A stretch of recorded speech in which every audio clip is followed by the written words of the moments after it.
kwese handizotyiba kwese ndina Jesu handityiyo kwese handizotyiba kwese ndina Jesu handityiyo kana ndina Jesu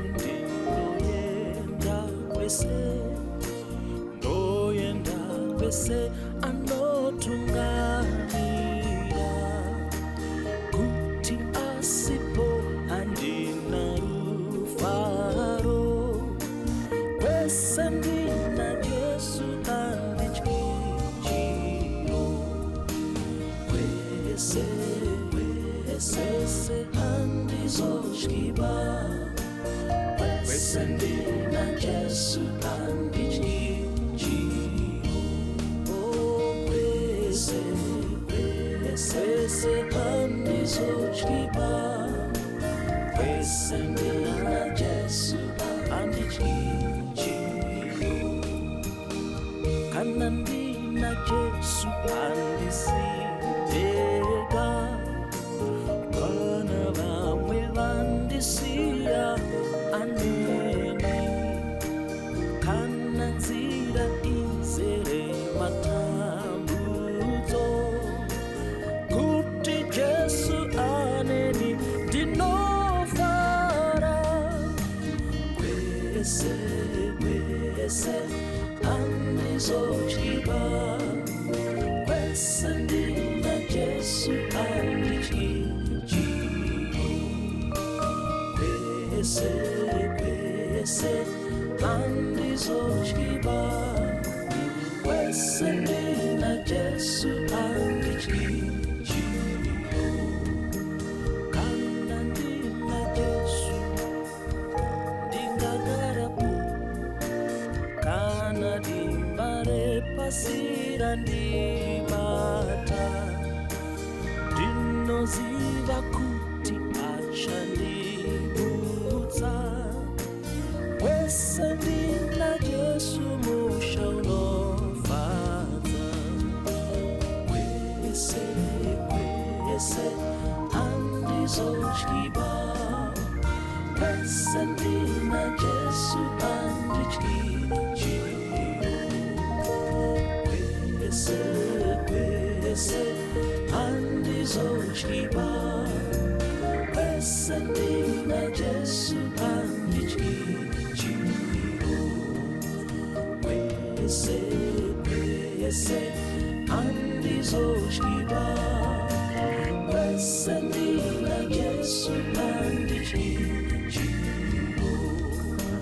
kwese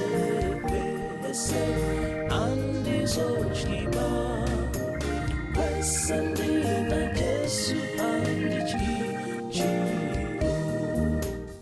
Kwaziwai vana vaMwari, toda kutenda nemusangano uri kuenda mberi zvakanaka. Theme yacho ichiti I will go anywhere with Jesus. Toda kutenda Mwari naizvozvo. Regai tiverenge bhuku raJohn. John chapter 12 toda kuverenga verse 32 na verse 33. Bhaibheri shoko raMwari rinoti, neni kana ndasimudzwa panyika ndichakwevera vose kwandiri. Wakareva izvozvi achiratidza kufa kwaaizofa nako. Mwari varopafadze kuverengwa kweshoko ravo. Musoro wenyaya watichatarisa panguva pfupi inotevera unoti Dai Mandisimudza. Ngatinamatei. Baba vedu vari kudenga, taurai nesu panguva ino, mutiitire zvakanaka nekuda kwaJesu. Uyu ndo munamato wedu muzita raJesu akatifira pamuchinjikwa. Amen. Jesu ari mubishi rekuita basa. Pana John chapter 12, Jesu makumbo ake anozodzwa namafuta, tsoka dzinozodzwa namafuta, ogamuchirwa paJerusarema triumphal entry. Ari kupinda as a king, not who has come from battle, but as a king who is going into battle. You see, the difference between Christ and the Roman generals, pa triumphal entry yavo, ndeyekuti the Roman generals would go through the triumphal entry because he has overcome, because he has survived death, nekuti adzoka kubva kuhondo ari mupenyu.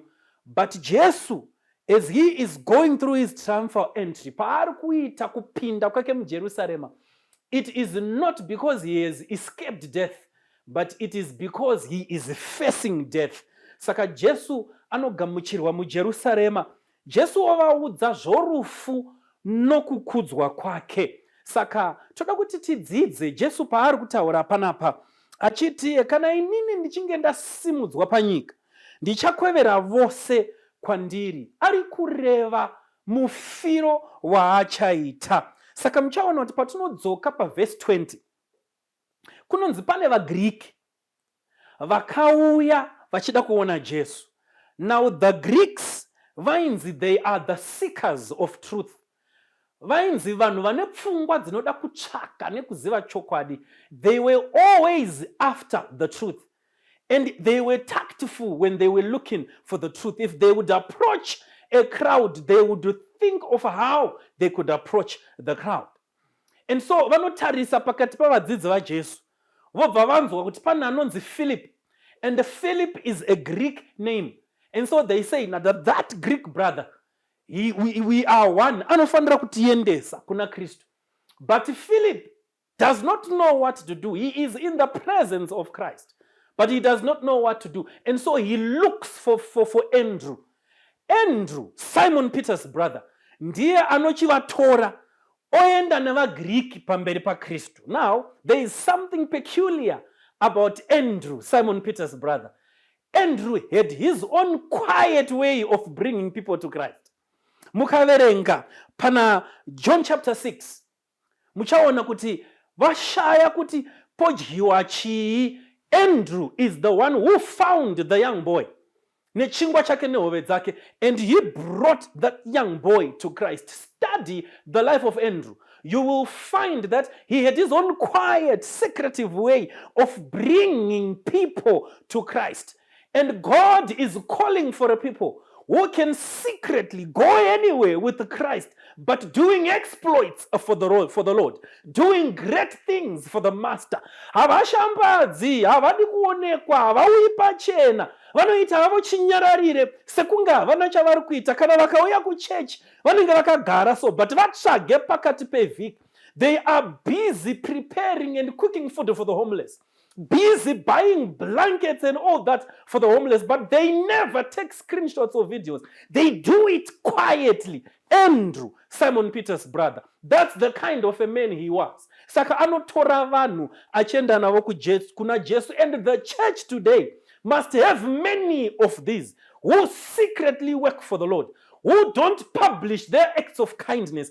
Havaiti zvemaselfie kana vabatsira vanhu. Vanoita nekuti Mwari ataura. And they don't do it for the sake of publicity, not for the sake of goodwill. When you are doing it for good, then there is nothing good about taking pictures and showing the world what you have done. Mamwe zvinoitwa. Bible shoko raMwari riri kutitaurira pamusoro pa Andrew, Simon Peter's brother. He had his own quiet way of bringing people to Christ. Saka Jesu anoti vaGreek vasvika. Andrew ati vaGreek ava vanoda kukuonai. Jesu anotaura mashoko oti, the hour has come that the Son of Man must be glorified. Zita raJesu rekunzi Son of Man, it stems kubva chaiko kumashure, book raDaniel 7. Ndo kwazvinobva, the Son of Man. VaHebheru vainzwisisa kuti kwakauya maBabylonians, kukauya maMedos nemaPersians, kukauya maGreeks, kukauya maRomans, and under the Roman rulership, even they were suppressed and oppressed. Saka they were looking forward to the coming of the Son of Man, who was going to uproot the rulership of the Romans and sit on the throne of David. Otonga nyika rekururama nerugare, and vobviswa pautapwa hwechiRoma. So in the mind of a Hebrew person, ukati Son of Man, you are talking about a liberator. You are talking about a political deliverer. But Jesu paanouya, ozviti Son of Man, he is totally the opposite of what the Jews have in mind. He is this other kind of a son of man. He is here to establish his own kingdom, a spiritual kingdom. Saka paanotaura about the son of man, mukatoverenga nyaya yacho, vadzidzi vanoti sitakaverenga pamusoro paKristu kuti uchararama nekusingaperi, munotaura zvekufa, muri kuzvifambisa sei? They were not expecting Christ to talk about his disease. They were expecting him to take over the rulership of the throne of David. Saka Jesu anoti ayewa, nguva yasvika yekuti mwanakomana wemunhu asimudzirwe. The glorified word that he is using, ari kutaura the way with which he is going to die. Saka paanodaro anochitanga kutaura ma-statements anoratidza kuti akuda kunofa. Anotaura achiti, when the corn of wheat does not die, it cannot bring many like it. Obva ataura obva ati, ini ndakasimudzirwa, the hour has come. Achiburuka kubva kudenga, he had this in mind. The cross was the goal. Ndiko kwaaienda, anga ari Kristu ari kugadzirira kunofa. Saka kana moverenga kubva paverse number 23, munonzwa Jesu achiti, akavapindura akati, nguva yasvika kuti mwanakomana womunhu akudzwe. Zvirokwazvo ndinoti kwamuri, tsanga yezviyo ikasawira muvhu ikafa, ichagara iri yoga. Asi kana ikafa, inobereka zvibereko zvizhinji. Unoda upenyu hwake ucharashikirwa nawo, nounovenga upenyu hwake panyika ino uchahuchengeta kuupenyu husingaperi. Kana munhu achindishumira, ngaanditevere. Napandinenge ndiri, nomuranda wangu uchavapowo. Kana munhu achindishumira, Baba vachamukudza. Zvino mweya wangu unomanikidzwa, ndichatiiko? Baba ndiponesei panguva ino, asi ndizvo zvandauyira panguva ino. So he knew that he is coming to this hour, the hour where he must face death for the sake of mankind. Jesu paari kutaura izvi, ari kutaura obva ati, muranda wangu kana achindishumira, paandinenge ndirini ndo paanofanira kuva. The word servant is reserved for those who seek to do the will of God. Varere kuti muranda rakachengeterwa vanhu vanotsvaka kuita kuda kwaMwari. Mwari akati tinoenda kuruboshwe, vanoenda ikoko. Mwari akati tinoenda kurudyi, vanoenda ikoko. They are not circumstantial thinkers. They are not thinkers who say chinozoitika chii mberi ikoko. Havatangi vafunga kuti zvichafamba sei. They simply obey. Servants obey. They look for the will of God. Saka Mwari paanoti, mamboona here muranda wangu Job? Vari kuti mamboona here munhu anoti kana ini ndataura anoita zvandotaura? Hongu tiri kutaura chiti anyway with Jesus I will go. But mabasa edu haatauri the opposite here of what our mouths are saying during this camp. Mwari akati izvi, asi iwe unoconsider ma consequences, woita zvimwe. But God is looking for people who can qualify to be called servants, people who seek to do the will of God all the time. Saka Bible shoko raMwari rinotitaurira panapa kuti Jesu ari kuti, ndavinga izvozvo, Baba, kudzai mwanakomana, kudzai zita renyu. Kunonzi ipapo inzwi rakauya rikati, ndakatokukudza kare. Vanhu vanga vakakomberedza Jesu vakanzwa mheni, asi Jesu akanzwa Baba vake vachitaura naye. Bible shoko raMwari riri kuratidza kuti kudii? Jesu paari kufa, he is being lifted up. But you need to understand that the lifting up involved sacrifice. The lifting up involved death. The lifting up, it involved suffering. Jesus kurutivi rwake vari kumusimudza ndevamuroverera, asi as he is being lifted up in his suffering and in his death, he is drawing many to him. And he says, if I be lifted up, and this message applies to us today, varikuti anywhere with Jesus we can go. There are moments in your life when Jesus is lifted up by your suffering for Christ's sake. There are moments when Jesus is lifted up by your moments of sacrificing for the sake of Christ. Pane nguva muupenyu dzekuti Mwari anotipinza naparukodoya for the sake of his name to be known. Patinenge tiri kutambura, tiri mukati mekuteerera Mwari, obeying God while we are being obedient. Totambudzika, obedience in suffering, suffering in obedience. suffering during obedience. Zvese izvozvo zvichiitika, we are in the process of lifting Christ up. Regai nditaure pamusoro pemurume anonzi James. Mukadzidza pamusoro pemurume anonzi James, Clemens Alexandrinus anotiudza kuti James akati abatwa naHerod akapomerwa rufu. His prosecutor, James prosecutor, akakunda mumatare edzimhosva. Akati James anofanira kufa. He is guilty and he must die. Kunonzi the prosecutor was amazed at the bravery of James. Paaifamba James achienda to the place of execution. That prosecutor was following behind at a distance, achitevera nechekumashure. And when he saw James going down on his knees, achienda pamavi, ready to receive the sword that would end his life, that prosecutor stopped the general. Akati mirai kuuraya muchinda, handinzwisisi hangu kuti zvaari kufira chii, asi ndoda kufa naye. On that day, 2 people, not 1, 2 people died. James, the disciple of Christ, and his prosecutor. And so when James was going through his suffering, he was lifting up Christ. Pane dzimwe nguva muupenyu dzekuti Mwari anotendera nguva dzakaoma, nguva dzinorwadza, nguva dzekumanikidzwa, dzekupinda pachinopisa.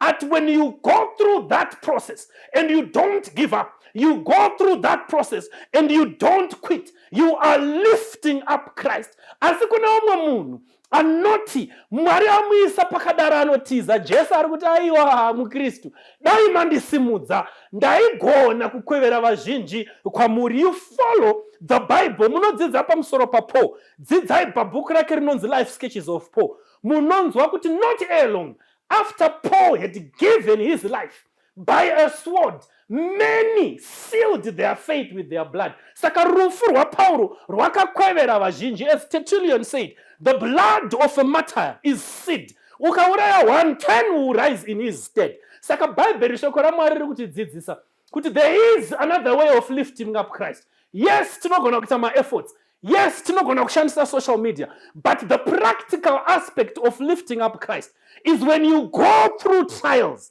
and afflictions and you endure and you wait upon God until God redeems you. When God has sent you through that, yes, you can say, I will go anywhere with Christ. Kadzidza pamusoro paPaulo anokutaurirai pana vaFiripi kuti zviri kutoitika pamuviri wangu izvi ndiri kutozadzisa.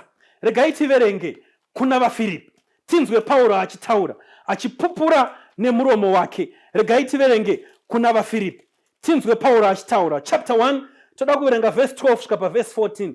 Zvino ndinoda kuti muzive, hama dzangu, kuti izvo zvakandiwira zvakatofambisa vhangeri. Nokudaro kuti kusungwa kwangu kwakazivikanwa muimba yaShe yose, nokuna vamwe vose kuti kuri muna Kristu. Nehama zhinji munashe dzakasimbiswa nokusunga kwangu, vonyanya kutsunga kuparidza shoko raMwari vasingatyi. So the bones of Paul were the strength for some other people to preach the word. We can lift up Christ when we agree to suffer, and we suffer for the sake of Christ. We are in the process lifting up Christ. Dzidzai pamusoro pevakomana vatatu. First with the furnace of fire, heated 7 times over. Vakapinda mukutambudzikira Kristu, and Nebuchadnezzar was won to Christ. Jesus, when he is lifted up, one thing is for sure, he will draw many unto him. People will be shocked. Nebuchadnezzar was shocked.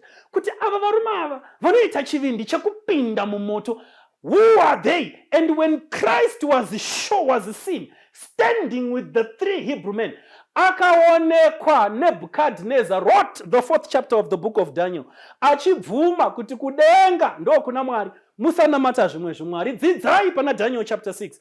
You will learn kuti when Daniel braved the lion's den, akati imomo mugomba ndinopinda mugomba reshumba, starve them whatever you may. Itai zvamunogona kuita, dzinyimei chikafu ndipindemo ndiine nzara. Asini, if I endure suffering, I am lifting up Christ. And when I lift up Christ, he will draw many unto him. Cyrus mukamudzidza, uya wekuzonyora decree yekuti Israeri idzokere. Cyrus akaitwa chiprofita 150 years before he was born.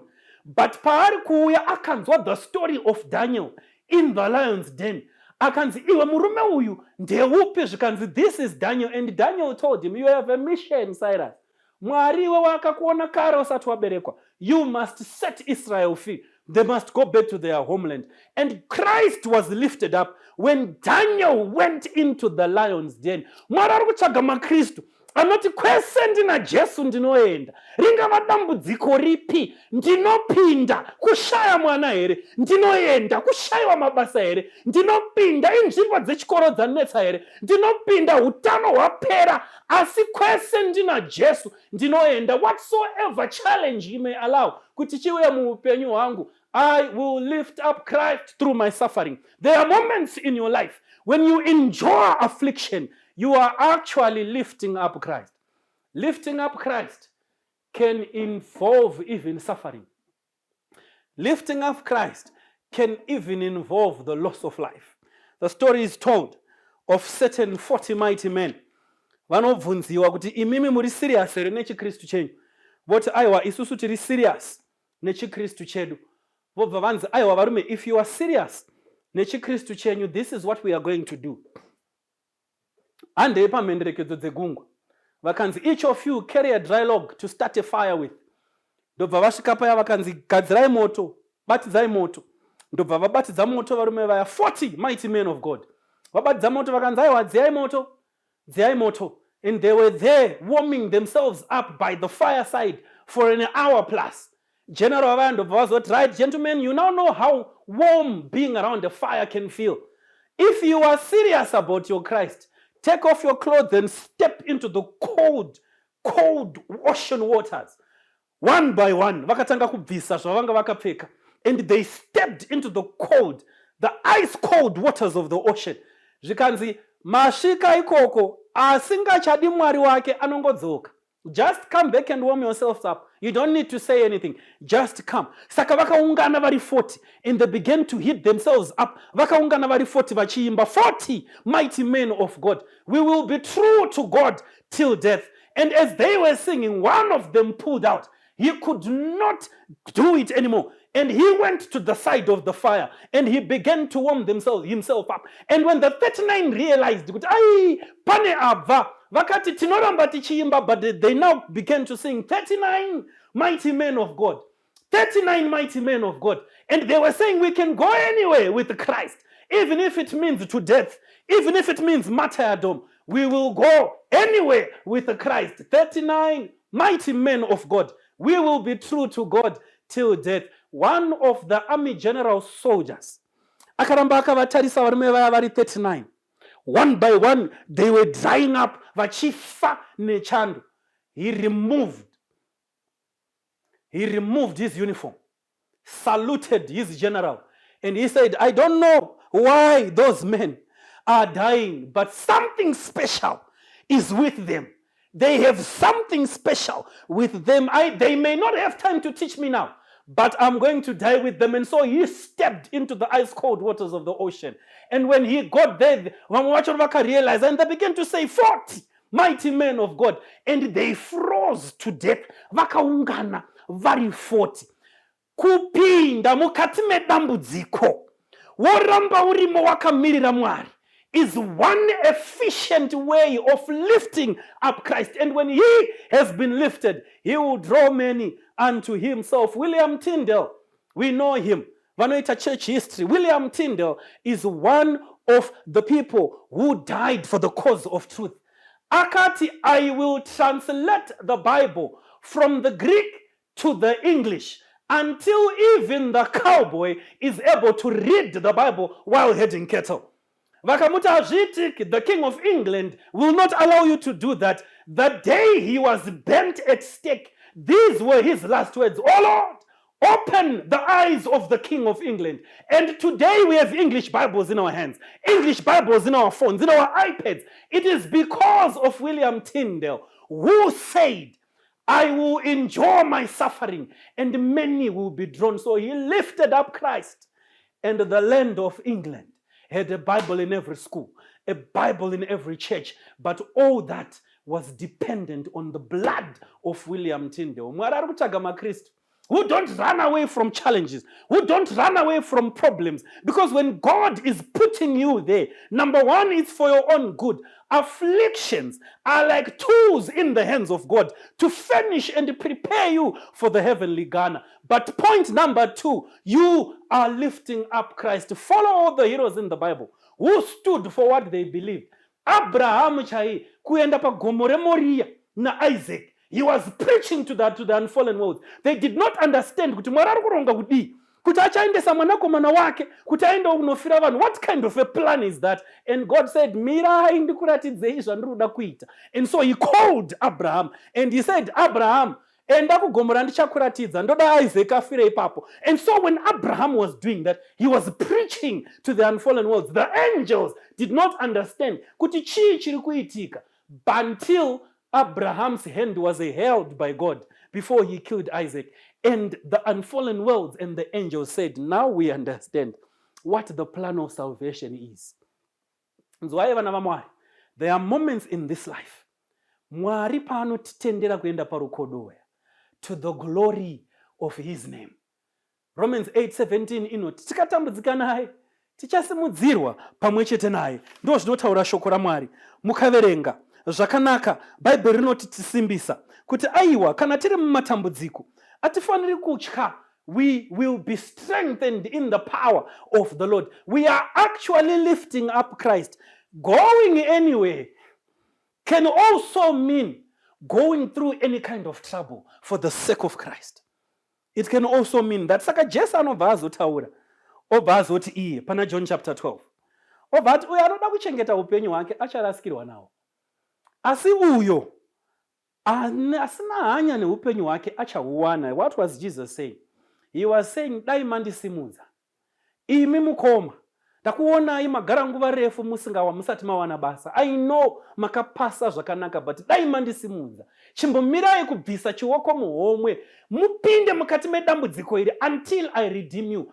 Pavachazobvunza kuti basa wakariwana sei, how did you survive corruption? You will lift the name of Christ and Christ will draw many to him. Mirai mai, chimbomirai kunopfugama pamapostora mukwenyu etsoka kuti muwane mwana. Chimbogarai in your barrenness baba, mugara zvishoma. Pa 17 years dzenyu, pa 25 Mwari paachakupai mwana, vachauya kuzobvunza makamedza muti upi. Mwavaudza kuti kudenga kuna Mwari anotendera mai vasina vana kuti vafare nevana mumba. And the name of Christ will be lifted. There are moments in life when God gives us an opportunity to lift up Christ through suffering. And when people see us going through that, pane vamwe vakatonzi iwewe wasarudza Jesu hapana chichakufambira. But as we speak, they enjoyed. Iko zvino zvakuvafambira. Pazviri kuvafambira, they are proclaiming the name of Christ. Avana wawaka pafufuru. Avana connection yakavasimudza. They found a job. And that job is doing wonders for them. Mwari ari kukumbira ari kudenga. Kristo ari kukumbira. Dai Mandisimudzira. If I expose you to some kind of suffering, for my sake, I am asking you, Dai Mandisimudzira, I am waiting to draw many unto me. But when you try to save your life now, ndikuenda kung'anga nekubvisa zviwoko muhomwe uchikiyakiya uchisanganisa zvakawanda, you are trying to save your life. The end result is you may lose it. Unogona kurasikirwa nawo. Asi Jesu ari kukumbira, if I be lifted up, I will draw all men unto him. And ari kutaura pamusangano uno watiri kuti I will go anywhere with Christ. If Christ went through suffering, those who follow him must also. One wise Englishman said, what happened to the Christ will also happen to the Christ-like. Zvakaitika kuna Kristu zvinogonawo kuitika kune vakafanana na Kristu. Ndonzira, we suffer before we are crowned. This is not a message to promote needless suffering or causeless suffering, but this is a message to give us an alertness of mind to know kuti dzimwe nguva Mwari anotipinza parukodoya kuti tiwane mukana wekusimudza zita rake. Varipo vazhinji vakamira mukati mematambudziko avo. And at the end of it all, people saw the Lord and God attracted many to himself. The cross is magnetic. God wants to call people to himself. But sometimes when we are given an opportunity, we shun, we coil, we run, we freak out, we get so afraid, and we don't lift up Christ. So the musician said, lift up Jesus, so the whole world might see. And dzimwe nguva muupenyu hwako Mwari anogona kuda kushandisa dambudziko chairo kuti parinozopera vanhu vagoziva kuti ndiMwari akakusimudza. And when you have lifted up Christ, many will be drawn unto him. Toda kunamata panguva ino. Kune vari kuti I will go anywhere with Christ. Does that anyway include any kind of trouble for the sake of Christ? Does that anyway include any kind of affliction for the sake of lifting up Christ? Nekuti Jesu ari kukumbira. Dai Mandisimudzira, ndamirira kukwezvera vazhinji kwandiri. Baba vedu vari kudenga muzita raJesu. Dzimwe nguva munotitendera savateveri venyu to be exposed to some suffering for the sake of mission, for the sake of the gospel. Asi nekuda kwekutya marwadzo nenzara nekushaya mabasa nezvimwe zvingadiwa panyika mukati menyama dzedu, tinofuratira zvamakareva and we fail to lift you up. Asi nekuda kwaJesu tipewo simba, nekuda kwemusangano uno tipewo simba. Vamwe vari kutokusarudzai maybe for the first time in their lives vanoda kubhabhatidzwa, vaitirei nyasha, vakusarudzei zvachose. Kana mazovapowo mukana, a privilege, a rare one, yekuti vakusimudzirei through suffering, may they do so gladly, knowing that when you are calling them to be where you are, it's a combination of peril and eternal reward. Tiitirei zvakanaka Baba, mutiropafadze nekuda kwazita raJesu tinonamata. Amen. Kwese, kwese, handizotyiba. Kwese ndina Jesu handityityiyo. Kwese, kwese, handizotyiba. Kwese ndina Jesu handityityiyo. Kana ndina Jesu ndinoyenda kwese, ndoyenda kwese anotungamira, kuti asipo handina rufaro. Kwese ndina Jesu handityityiyo. Kwese, kwese, handizotyiba. Kwese ndina Jesu handityityiyo. Oh, kwese, kwese, handizotyiba. Kwese ndina Jesu handityityiyo. Kana ndina Jesu handisiteka. Kana vamwe vandisiya aneni. Kana nzira izere matambudzo, kuti Jesu aneni ndinofara. Kwese, kwese, handizotyiba. Kwese ndina Jesu handityityiyo. Kwese, kwese, handizotyiba. Kwese ndina Jesu handityityiyo. Kana ndina Jesu ndingagarapo, kana dimba repasira ndibata, ndinoziva kuti achandibudza. Kwese ndina Jesu musha unofadza.